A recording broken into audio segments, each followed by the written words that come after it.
Bonjour à tous.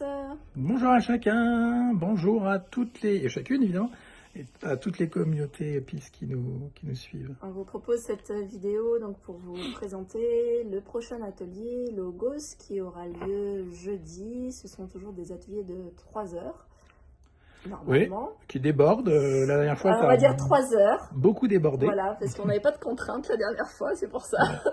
Donc 3 heures, donc de 13h15 à 16h15, 3 heures ensemble pour explorer une thématique qui, cette semaine, sera donc le code de la symphonie Des des sphères sphères. miraculeuses. Voilà. Alors, on n'est pas dans la Vierge Marie. Non. On va pas se retrouver à Lourdes pour vous faire l'atelier. Ça pourrait, pourquoi pas, c'est pas inintéressant non plus. Non, en fait, alors déjà, première chose, je précise, parce que vous avez des vidéos différentes, vous pouvez être perdu pour ceux qui nous découvrent, Oui.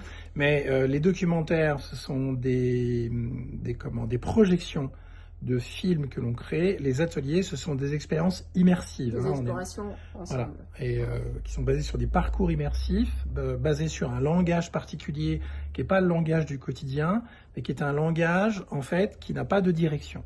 Ça veut dire que grossièrement, c'est un langage qui pointe directement ici sur le fonctionnement du cœur, qui lui n'a pas de direction, contrairement à l'idée qu'on s'en fait. Quand on dit écoute son cœur, c'est justement le laisser vivre avec toutes les directions que nous propose la vie, contrairement à l'idée qu'on s'en fait. Dans ces ateliers, nous découvrons les codes invisibles de la conscience. Quand on dit conscience, on ne parle pas de conscience personnelle. On parle de ce champ de conscience où toutes les formes apparaissent et les relations entre les formes, ce qu'on appelle nos situations de vie, notre quotidien. Voilà. Et notre corps y apparaît, tous les corps y apparaissent et sont animés justement de ce champ de conscience. Et ce que l'on vous partage ici a déjà été partagé, notamment par les non-dualistes.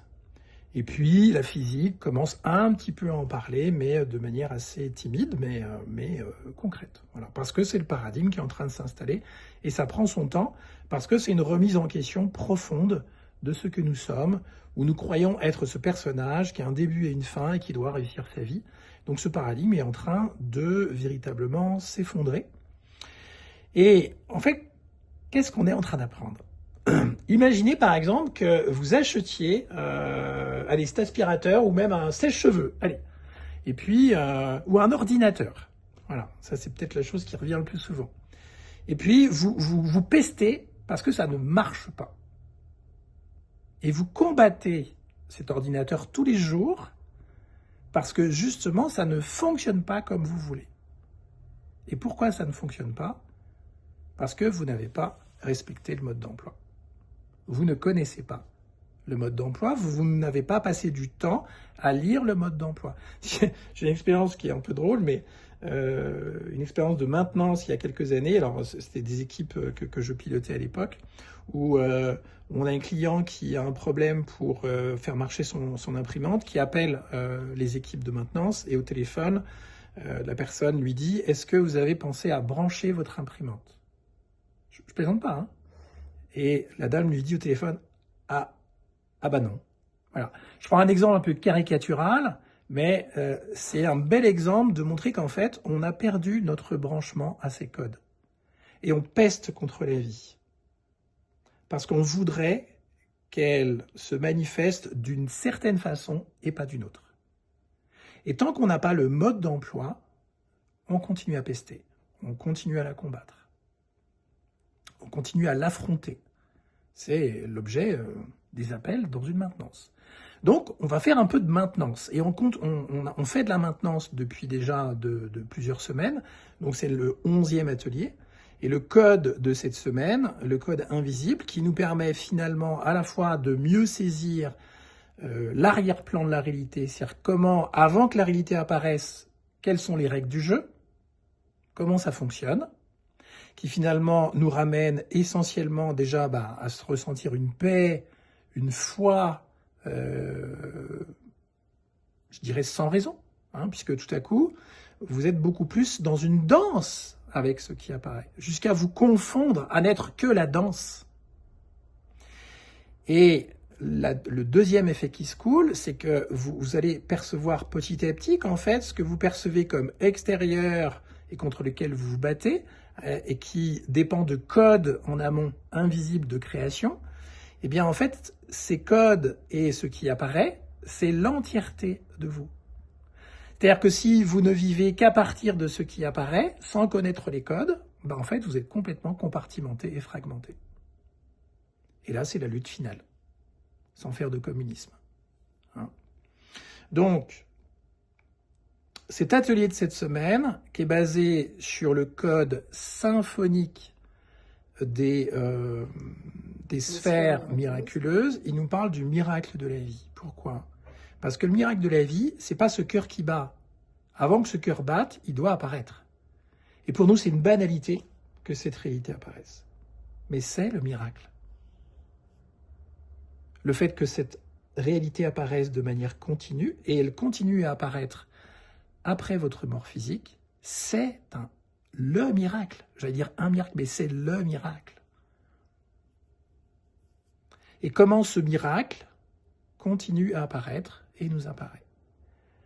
Ça va nous ramener un peu à l'esprit de Pythagore, qui lui parlait de la symphonie des sphères. Il est possible que l'esprit de Pythagore se soit invité cette semaine pour écrire cet atelier. C'est possible. Hein. Donc on va voir en fait que les sphères de conscience, donc à l'origine il n'y a aucune sphère, puis de rien apparaissent deux sphères, une intérieure et une extérieure, un premier plan et un arrière-plan, et que de ce premier plan et de cet arrière-plan, eh bien, il y a quelque chose qui va se mettre en action, c'est-à-dire que ces sphères de conscience, intérieure et extérieure, vont commencer à interagir les unes les autres suivant des paramètres très précis. Il y en a plusieurs, je crois que j'en ai recensé déjà 6 au moins, hein. Et ces paramètres, on va les découvrir durant l'atelier. C'est-à-dire comment ce film que l'on voit apparaître se crée. C'est pas rien quand même. Alors, durant le premier atelier, on avait déjà vu le code de la réalité qui était basé sur des sons, des syllabes, des mots, des phrases, des formes, etc. Là, on va poursuivre ce chemin, mais on va le voir au niveau de sa structure. C'est-à-dire, on va revenir effectivement dans des sons la plupart du temps, mais on va voir comment ces sons interagissent justement les uns avec les autres, suivant des paramètres très précis au niveau justement du champ de conscience. C'est fascinant. J'avoue que moi, ça m'a profondément ému. Pourquoi ? Parce qu'à chaque fois que l'on réintègre un code invisible que l'on a oublié, eh bien, on se réintègre soi-même. C'est très émouvant, vraiment. C'est un retour à la maison. C'est un retour chez soi. Et vous avez vu à quel point on est content de revenir en famille. Est-ce que vous en êtes aperçu ? On est content de retrouver les nôtres. C'est le même processus. Notre cœur en est ravi. Donc ça, ce sera le parcours numéro 2, qui sera dans un langage direct. Et ce langage, en fait, est un langage d'enseignement où la conscience est dans un autodialogue. C'est-à-dire que les boucles de conscience n'ont pas le temps d'aller vers l'extérieur. Aussitôt, elles se ramènent directement vers la présence, vers la conscience. C'est un langage particulier d'enseignement qu'on a appelé le langage direct. Le premier parcours que j'adore, celui-ci est émouvant, l'autre je l'adore parce que c'est un bain de jouvence. Le premier parcours, c'est « je vais vieillir et je n'y peux rien ».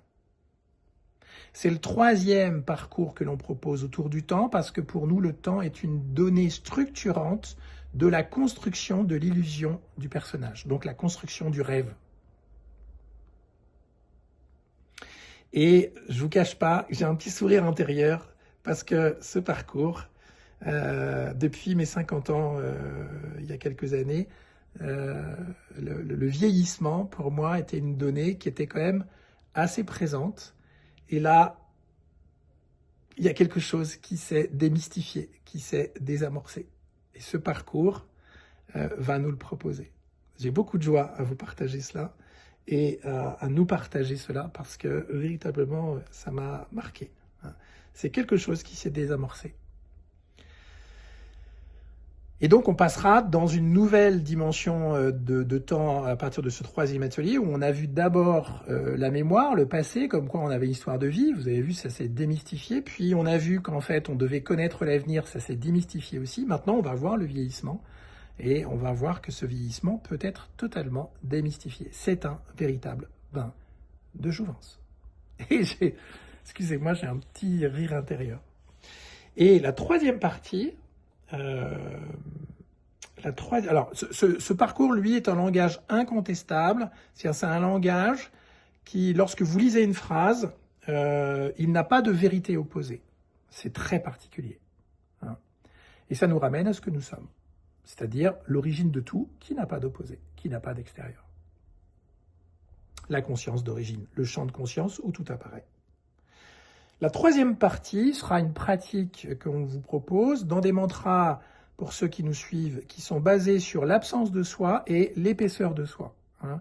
L'épaisseur de soi, on l'a vu, c'est la quatrième dimension. C'est au-delà de la longueur, la profondeur, la hauteur. Hein.